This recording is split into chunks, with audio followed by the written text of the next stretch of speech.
வந்திருக்க press channel YouTube நண்பர்கள் எல்லாருக்கும் வணக்கம். கட்சிக்காரங்க எல்லாருக்கும் வணக்கம். இந்த படம் வந்து எனக்கு ரொம்ப ஸ்பெஷலான படம். எனக்கு வந்து ரொம்ப க்ளோஸான படம். ஏன்னா அப்பா இருக்கும் போது அப்பா கதை கேட்டு ஓகே பண்ண படம் இது. அதே மாதிரி அப்பாவோட பிறந்த நாள் அன்னைக்கு இந்த படத்தோட ஃபர்ஸ்ட் கிளிம்ஸ் ரிலீஸ் பண்றோம். அப்பா இருக்கும் போதே நீங்க ட்ரெய்லர்ல பார்த்த அந்த 2 ஃபைட் சீக்வன்ஸையும் அப்பா ஃபுல்லா பார்த்துருக்காரு. அப்பா நல்லா வந்திருக்குன்னு அவர் வாயால சொன்னாரு. அதனால எனக்கு இது ரொம்ப க்ளோஸ் டு மை ஹார்ட். அதே மாதிரி அன்பு பிரதர் வந்து எனக்கு டே 1 என்ன கதை சொல்லி இது இப்படிதான் பிரதர் வரும், இது இந்த மாதிரி தான் அவுட்புட் என்ன வரும்னு சொன்னாரோ அதை அப்படியே எக்ஸாக்டா கொடுத்துருக்காரு. So thank you brother. Cameraman sir ரொம்ப அருமையான ஒர்க் பண்ணியிருக்காரு. எனக்கு இந்த செட்டில் வந்து ஒரு ஒரு ஒரு பயமோ இல்லை நான் பண்ணுறது சரியோ தப்போ இல்லை யாரோ ஏதோ தப்பாக பேசிடுவாங்களோன்னு எனக்கு எந்த ஒரு கில்ட் ஃபீலோ ஒரு தப்பான ஃபீலோ கேமராமேன் சைடாக இருக்கட்டும் இல்லை டைரக்ஷன் சைடாக இருக்கட்டும் எங்கேயுமே எனக்கு கொடுக்கல. ரொம்ப கம்ஃபர்டபுளாக என்னை வச்சு அவ்வளோ அருமையாக என்கிட்ட இருந்து வேலை வாங்கியிருக்காங்க. யானை என்னோட படத்தில் என்னோட நண்பன் மணியன்.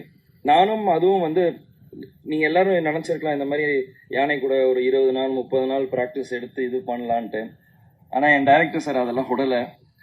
ஃபர்ஸ்ட் டே பூஜை நடந்து முடிஞ்ச 2வது நாள் பிரதர் இன்னைக்கு உங்களுக்கு ஃபைட் சீன்னாரு. நானும் சரி ஓகே ஃபைட்டு தானேன்ட்டு போய் பார்த்தா 5 யானையை நிற்க வச்சிருக்காரு.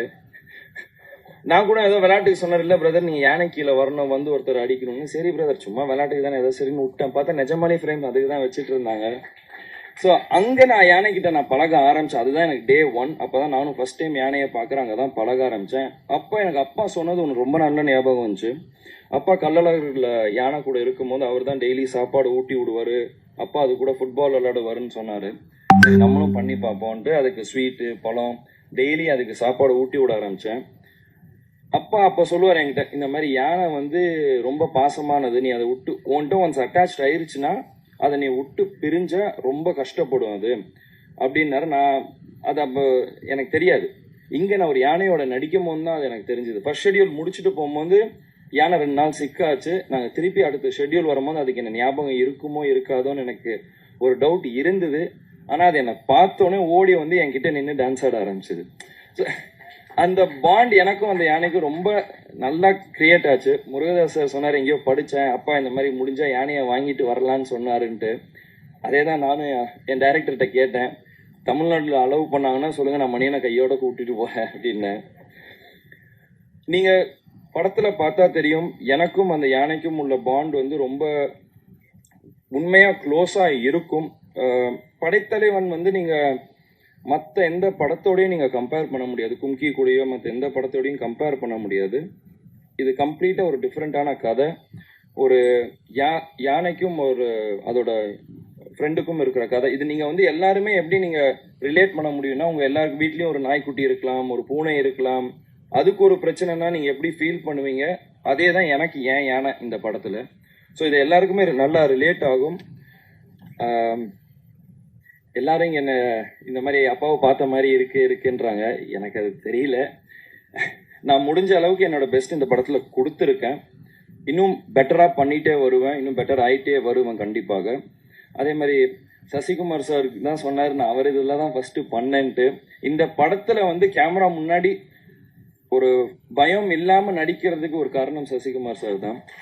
ஏன்னா நான் ஒரு 10 வருஷம் கழிச்சு நான் திருப்பி ஒரு கேமரா முன்னாடி வந்து நிற்கிறேன், ஒரு படம் பண்ணுறேன் அப்படின்னும் போது யாராக இருந்தாலும் ஒரு கேமரா முன்னாடி அத்தனை பேர் முன்னாடி நடிக்கணுன்றது அப்போ வந்து ஒரு பயம் இருக்கும். அது எனக்கு கம்ப்ளீட்டாக எதுவுமே இல்லாமல் அன்னைக்கு ஒரு 4 நாள் ஷூட் எடுத்தார். அவர் கொடுத்த கான்ஃபிடென்ட்னால தான் எனக்கு இந்த படம் நல்லா ஃப்ரீயாக பண்ண முடிஞ்சுது. அதனால தான் எனக்கு பொன்ராம் சாரோட படமும் ஒரு இது இல்லாமல் பண்ண முடிஞ்சுது. அதே மாதிரி பொன்ராம் சாரோட படத்துலையும் நான் இப்போ ஒர்க் பண்ணிட்டு இருக்கிறது வந்து அவரையும் என்னை ரொம்ப நல்லா கம்ஃபர்டபுளாக வச்சுக்கிட்டாரு. இப்போ நான் எப்படி இவரை பிரதர்ன்றோன்னா நான் அவரை சாருன்னுவேன். ஆனால் அங்கேயும் நாங்கள் வந்து இப்போ அவர் வருத்தப்படாத வாலிபர் சங்கம் எப்படி எடுத்தாரோ அதை சொல்லிட்டு இருந்தாரு. இந்த மாதிரி நாங்கள் எல்லாம் ஒன்றா உட்காந்து தான் பேசி காமெடி கிரியேட் பண்ணுவோம், நாங்கள் அப்படி தான் நாங்கள் இது பண்ணுவோம், நீங்களும் பழகிடுவீங்க அப்படின்னாரு. நிஜமாலே அதே மாதிரி தான் போச்சு. இன்னும் அந்த மாதிரி தான் போயிட்டு இருக்கு. ஸோ நாங்கள் ஒரு காமெடி சீக்வன்ஸ் எடுத்தாலும் சரி, ஃபைட் எடுத்தாலும் சரி, மொத்த ஆர்டிஸ்ட் பொன்ராம் சார் எல்லாம் ஒன்றா உட்காந்து ஒரு சீனை பேசிட்டு தான் பண்ணுவோம். So thank you sir. Murugadoss sir, நீங்கள் சொன்னீங்க கேப்டன் பிரபாகரன் நீங்கள் நிறையா ரிப்பீட் ஆடியன்ஸாக நீங்கள் போய் பார்த்தீங்கன்ட்டு. நான் அப்படி பார்த்த படம் வந்து ரமணா சார். ஸோ அது எனக்கு ரொம்ப பிடிச்ச படம். நீங்கள் ரமணா 2 என்னை வச்சு எடுக்கணுன்றீங்க. Thank you so much. It means a lot to me sir.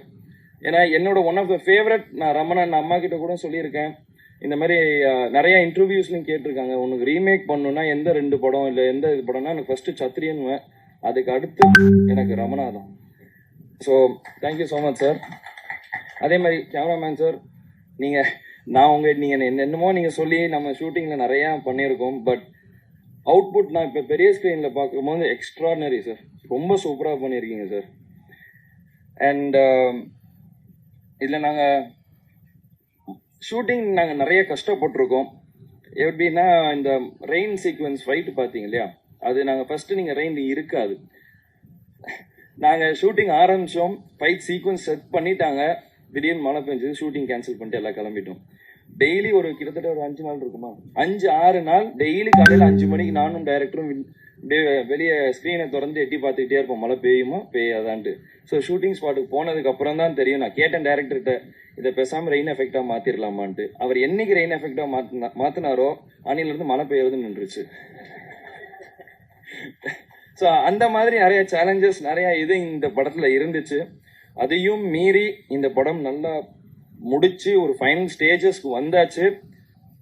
இப்போ நம்ம இங்கே ஆடியோ லான்ச்சுக்கு வந்துச்சு, 23ஆம் தேதி படம் வருது. இதுலயும் நிறைய பிரச்சனை இருந்தது, நிறைய தடை இருந்தது. இந்த படம் எனக்கும் சரி அன்புக்கும் சரி ஒரு பெரிய லெசன். இந்த மாதிரி எவ்வளோ பிரச்சனை இருக்கு, வெறும் சினிமா எடுக்கிறது வந்து இது ஈஸி, அதை எப்படி வெளியே நம்ம மக்களுக்கு சேர்க்கிறோன்றது அடுத்த ஒரு பெரிய ஒரு இது இருக்கு. அதில் என்னெல்லாம் பண்ணணும் பண்ணக்கூடாதுன்றத ஒரு பெரிய லெசன் 2 பேரும் கற்றுக்கிட்டோம். இப்போ ஆடியோ லான்ச்சுக்கு வந்தாச்சு. 23 நாங்கள் தியேட்டருக்கு வருவோம். நீங்கள் மக்கள், ப்ரெஸ், மீடியா, கட்சிக்காரங்க எல்லாரும் சேர்ந்து சப்போர்ட் பண்ணணும்.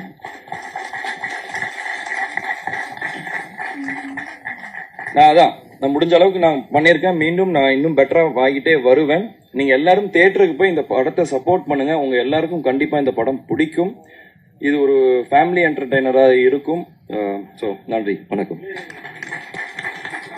சாரி, அதே மாதிரி அண்ணன் சொன்ன மாதிரி எனக்கு ஒரு பெரிய பாக்கியம். என்னோட ஃபர்ஸ்ட் படத்தில் வந்து கார்த்திக் ராஜா சாரோட ஒர்க் பண்ணேன். அதுக்கப்புறம் Ilaiyaraaja sir, next Yuvan Shankar Raja sir. So ராஜா சார்ல இருக்க எல்லாம் நான் இதை சின்ன வயசுல இருக்கும்போது நினைச்சிருக்கேன். ஏன்னா அப்பா சொல்லுவாரு நாங்கள் ரொம்ப க்ளோஸ். இது எல்லாம் நான் ஃபர்ஸ்ட் படம் பண்ணும்போது கார்த்திக் ராஜா சாரோட பண்ணும்போது என்னோட ஃபர்ஸ்ட் தாட்டே இதுவாக தான் இருந்துச்சு. என்னைக்காச்சும் ஒரு நாள் இளையராஜா சார் கூட ஒர்க் பண்ண முடியுமா, இல்லாட்டி யுவன் சங்கர் ராஜா சார் கூட ஒர்க் பண்ண முடியுமான்னு தான் நான் நினைச்சேன். நினைச்சபடியே எனக்கு வந்து இது அமைஞ்சிருக்கு. அப்பாவோட ஆசீர்வாதத்தினால தான் நடந்துச்சுன்னு நான் நினைக்கிறேன். அதே மாதிரி இளையராஜா சார் ரொம்ப ஸ்வீட். நான் எத்தனை வாட்டி நாங்கள் அங்கே போய் நாங்கள் சாங்ஸ் நாங்கள் பார்த்தாலும், ரீ ரெக்கார்டிங் ஆடியோ உட்காந்தாலும் அவர் அன்புக்கு ஏற்ற மாதிரி அவர் அதுக்கு ஏற்ற மாதிரி கரெக்டாக கொடுத்தாரு. நானும் இது வரைக்கும் 2-3 வாட்டி பார்த்துருக்கேன், பேசியிருக்கேன். படத்துக்கு நானும் இன்னும் படத்தை பார்க்கல, இனிமேல் தான் படத்தை பார்க்கணும். ஸோ மியூசிக்ஸ் 2மே அற்புதமாக வந்திருக்கு. So thank you so much sir. And